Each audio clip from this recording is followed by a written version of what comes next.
Assalamualaikum warahmatullahi wabarakatuh.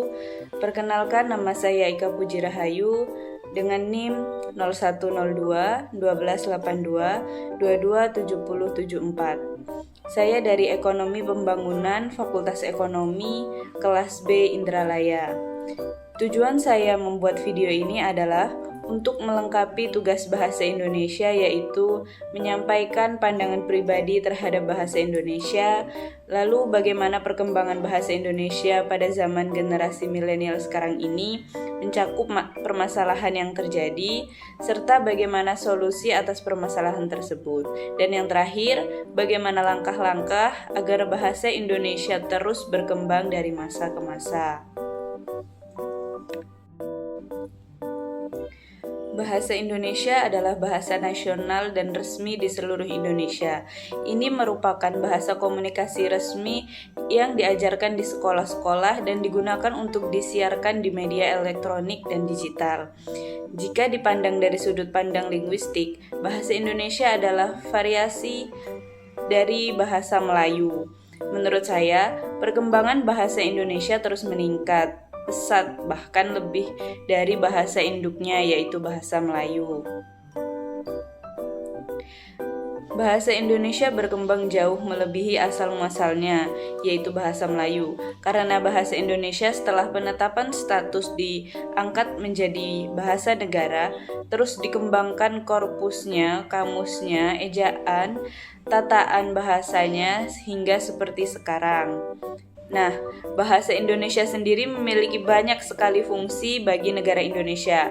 Di antaranya yaitu yang pertama, sebagai lambang kebanggaan kebangsaan, yang kedua, lambang identitas nasional, yang ketiga, alat perhubungan antar warga, antar daerah, dan antar budaya, yang keempat, alat pemersatu suku, budaya, dan bahasanya, yang kelima, bahasa pengantar dalam pendidikan, dan yang keenam, alat perhubungan tingkat nasional, serta yang terakhir, alat pengembangan kebudayaan, ilmu pengetahuan, dan teknologi. Nah, pada masa milenial saat ini, bahasa Indonesia mengalami peningkatan di bidang komunikasi, media, dan teknologi digital. Tentunya akan berpengaruh pada perkembangan bahasa Indonesia. Saat ini fungsi bahasa Indonesia mulai bergeser karena adanya bahasa asing dan istilah baru yang diselipkan di antara kalimat bahasa Indonesia. Banyak para remaja yang memandang hal tersebut sebagai alasan mempermudah berkomunikasi agar terlihat lebih modern dan terlihat lebih berpendidikan. Walaupun perkembangan zaman semakin maju, perkembangan bahasa dan teknologi pasti akan memberikan dampak bagi kehidupan. Di era modern ini, kita dapat berkomunikasi dengan orang jauh melalui media sosial seperti WhatsApp, Instagram, Twitter, Facebook, dan lain sebagainya. Kita bisa melihat bahasa yang kita gunakan saat chatting pasti berbeda. Ada kata yang dipersingkat atau tidak sesuai dengan kaidah bahasa yang umumnya digunakan dalam bahasa Indonesia. Nah, banyak remaja yang tidak begitu memperhatikan kaidah kebahasaan maupun etika bersosial media, sehingga banyak para remaja yang tutur katanya tidak sopan atau bahkan saat mengkritik seseorang menggunakan bahasa yang kasar. Hal tersebut mencerminkan bahwa sekarang para remaja kurang memahami etika berbahasa yang baik dengan menggunakan bahasa yang sopan.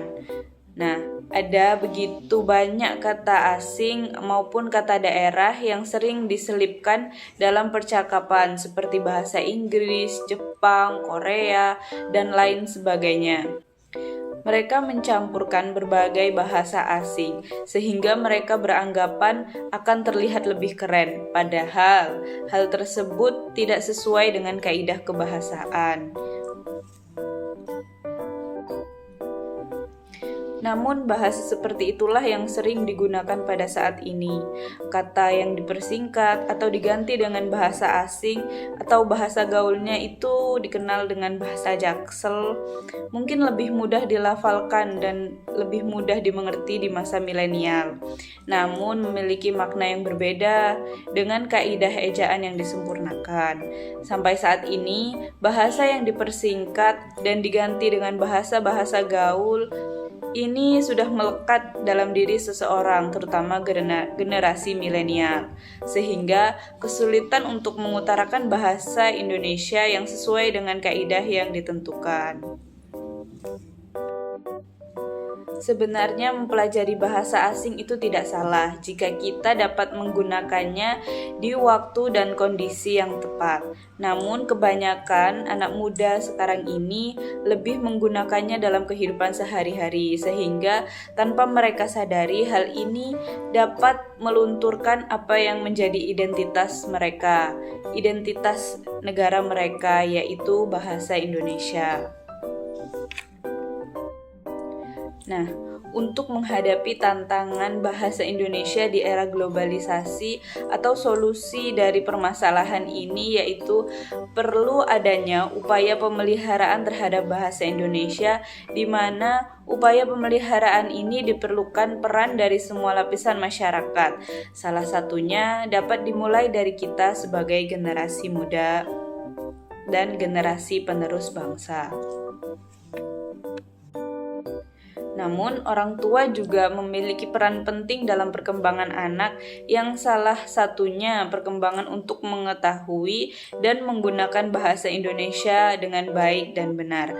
Hal itu dapat dilakukan dengan menerapkan pola asuh yang kondusif, sehingga anak dapat menggunakan bahasa Indonesia secara baik dan benar. Karena ajaran orang tua adalah bahasa pertama yang diterima oleh seorang anak sehingga anak tersebut dapat memiliki kebiasaan berbahasa yang baik. Nah, di kalangan remaja ini, untuk meningkatkan antusiasme berbahasa Indonesia, diperlukan menghindari penggunaan bahasa asing secara berlebihan dengan cara memfilter atau menyaring segala bentuk budaya asing agar kita dapat mengetahui dampak baik dan buruknya, sehingga kita bisa mengambil dampak baiknya saja lalu membuang atau menjauhkan hal-hal buruk yang dapat memberikan dampak negatif bagi bahasa kita, bahasa Indonesia. Selain itu, pembiasaan bahasa Indonesia harus dilakukan dalam semua kesempatan dan kegiatan, baik resmi maupun tidak resmi, di mana suatu proses akan berhasil melalui pembiasaan penggunaan secara terus-menerus dalam lingkungan masyarakat ataupun di tengah-tengah keluarga. Nah, itu merupakan beberapa solusi dari saya untuk mengatasi permasalahan bahasa Indonesia pada zaman milenial sekarang ini. Untuk yang selanjutnya adalah langkah-langkah bagaimana agar bahasa Indonesia dapat terus berkembang dari masa ke masa. Nah, sebagai masyarakat Indonesia, kita bisa melakukan beberapa hal berikut ini agar bahasa Indonesia dapat terus berkembang dengan baik. Yang pertama, meningkatkan kedisiplinan berbahasa Indonesia yang dilakukan dengan menghindari penggunaan bahasa asing secara berlebihan atau di luar garis ketentuan dan kebijakan yang telah ditentukan. Yang kedua, menjadikan lembaga pendidikan sebagai basis pembinaan bahasa Indonesia. Yang ketiga, perlunya pemahaman terhadap bahasa Indonesia yang baik dan benar. Dan yang terakhir, meningkatkan rasa kebanggaan dengan menggunakan bahasa Indonesia dalam berbagai keperluan atau kegiatan dan kemanfaatannya yang menjangkau seluruh lapisan kelompok dan golongan dalam masyarakat bangsa Indonesia. Sekian video tugas bahasa Indonesia tentang pandangan pribadi saya terhadap bahasa Indonesia serta masalah apa saja dan solusi apa saja yang dapat saya berikan. Saya sadari masih banyak kekurangan dan kesalahan. Saya mohon maaf. Saya akhiri, wassalamualaikum warahmatullahi wabarakatuh. Terima kasih.